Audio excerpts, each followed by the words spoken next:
skills and all that stuff and the improvising and the clutchness and all that stuff. Yeah, he doesn't have that, but who does in the NFL? You gotta at least give him a shot, at it.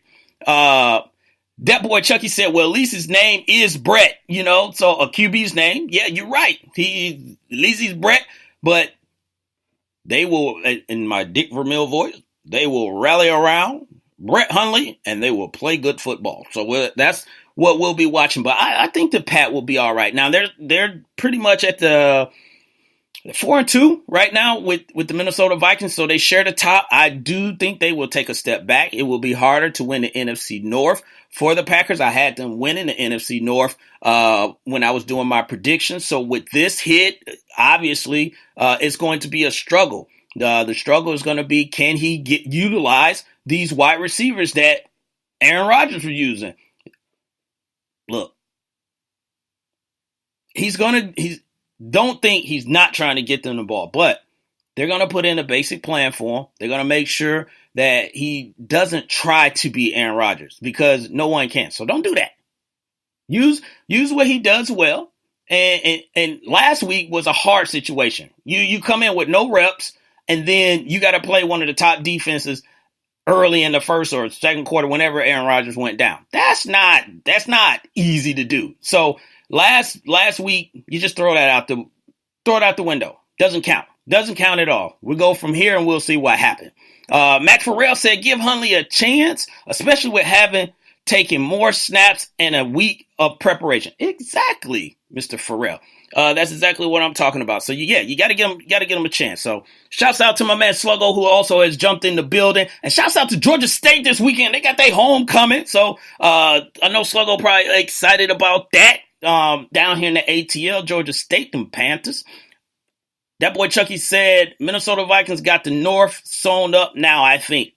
I wouldn't say that just yet, Chucky, because Detroit still, as much as they're struggling right now, they still will probably have a little bit to say on it. With Minnesota situation, with the QB situation, which we're going to get into a little bit later. That's something that's up for discussion, so we'll talk about that as well. But it does open the window for Minnesota to take command if they so choose, or if they can, do it. So we will keep eyes glued to the NFC North because it's going to be a little bit more interesting than what it already was. And also interesting that happened this week, we'll move on from the Packers, is that Colin Kaepernick, we just talked about Colin Kaepernick. Colin Kaepernick has decided to file a grievance under the CBA for collusion against the NFL owners. When I first saw this, the first thing that went across my brain, my mind, whatever it is that you want to call it, my thought process, is Cap career over? That was the first thing that came to mind. Is his career over? Has he decided, like, look, I got to do what's right, or I got to do what I feel is right, regardless of what my career may be over or whatever. Then I started thinking, though, too, how can, if you file this, because let's make it clear, ladies and gentlemen, what we're talking about here, what we're listening and discussing, this week. Collusion. He's saying that owners did not give him a fair shot, and they worked together to make sure that he didn't have an opportunity to work in the NFL. That's a big accusation. Very big. And that's not something that you can just say and people say, okay, you're right. Even though it looks like that, you're not getting invited to any camps. You didn't spend any time in any one camps. You did visit the Seattle Seahawks. And then also they said there were talks about the Baltimore Ravens maybe, bring you in and everything. But no one brought you into their camp to play a preseason game, in comparison to what some of these other quarterbacks that have jobs in the NFL. So does it look like a duck? Yes. Does it quack like a duck? Yes. Is it a duck? You got to prove it. You still got to prove it. And that makes me think, because they're talking about they have a smoking gun, because that's what I was thinking. I'm like, they must have something. Somebody must have slipped up if it actually is some collusion going on. Somewhere, somebody slipped up. Just like the movies. It's always one person. It's one person that you can't tell or trust or whatever.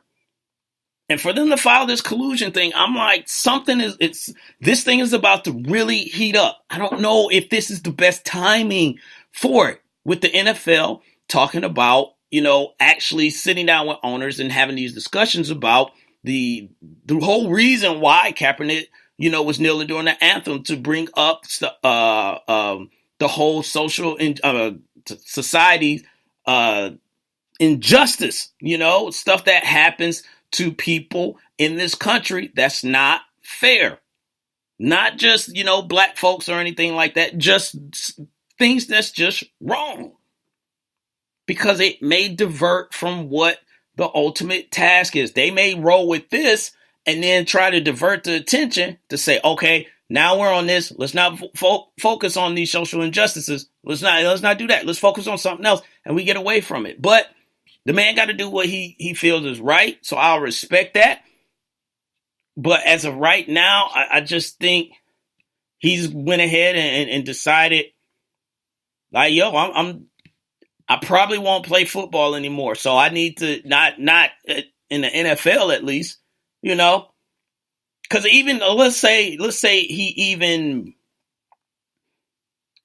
he proves it that these owners, were in collusion.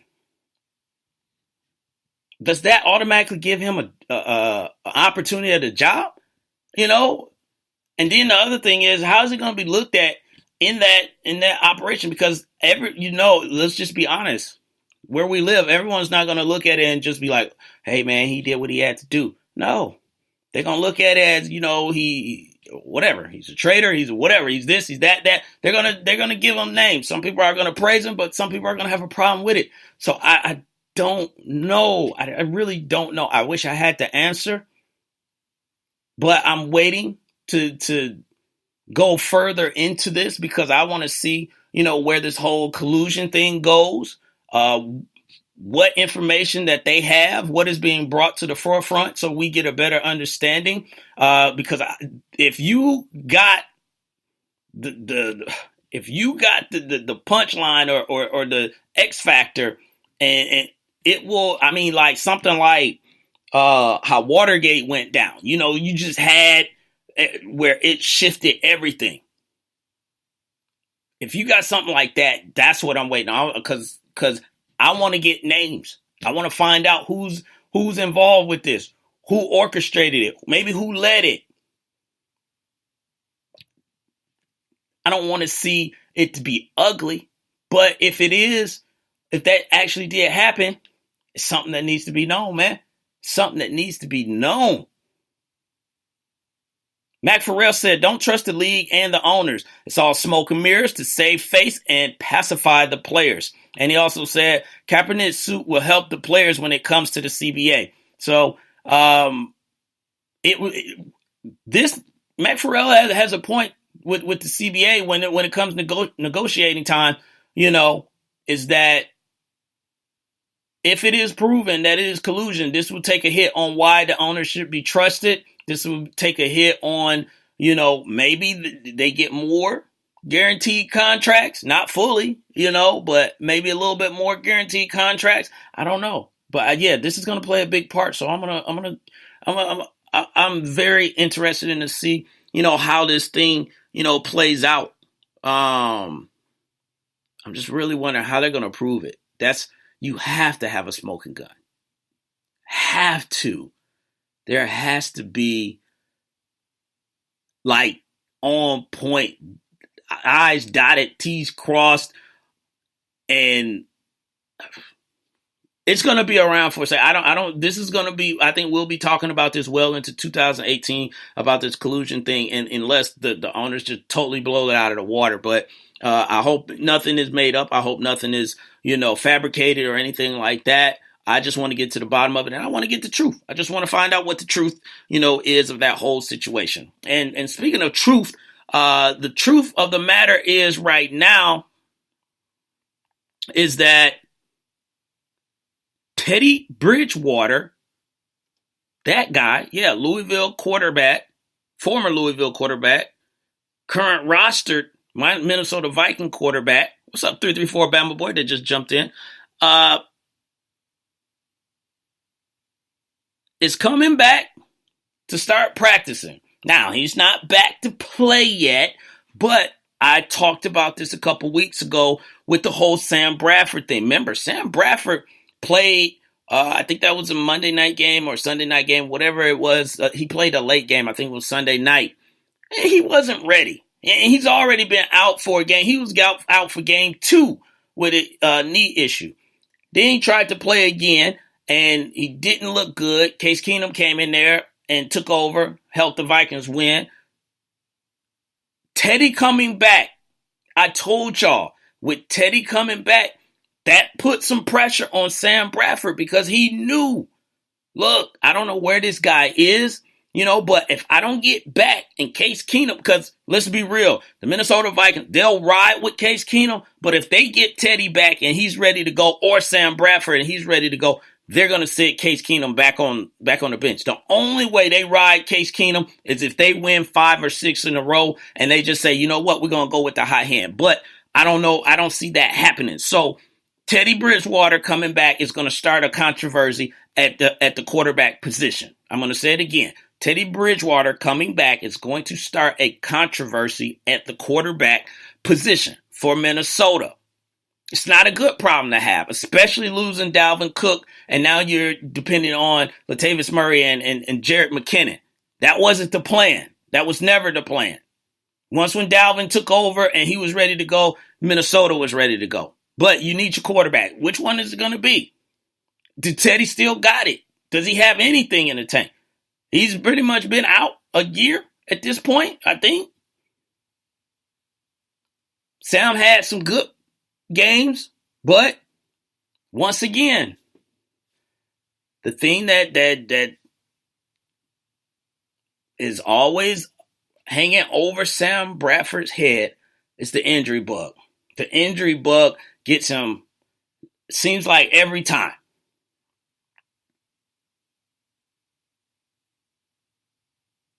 Minnesota needs one guy. Decide who that is, and they need to roll with it. But with these injuries, that's hard to decide. So Case Keenum right now is the guy. He is the guy for the job. They are, again, they're 4-2 atop the North with the Pack. They have a great opportunity to take over the North, win the division, possibly get a bye, and really do some damage with this defense that they got. Now, remember, last year they started off very well, and then they faltered at the end. The defense, I think, just ran out of gas. They couldn't continue to hold off offenses like they were without their offense helping them.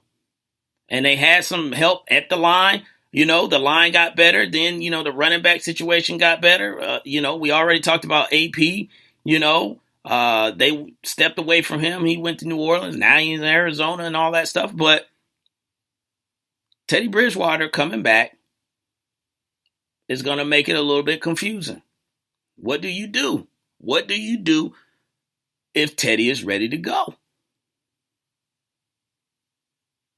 Me, I'm going to go ahead and say it right now. If Teddy comes back, you still roll with Case Keenum. If Sam is not ready to go, you roll with Case Keenum. Teddy just going to have to wait next year, come to camp, win the starting job back.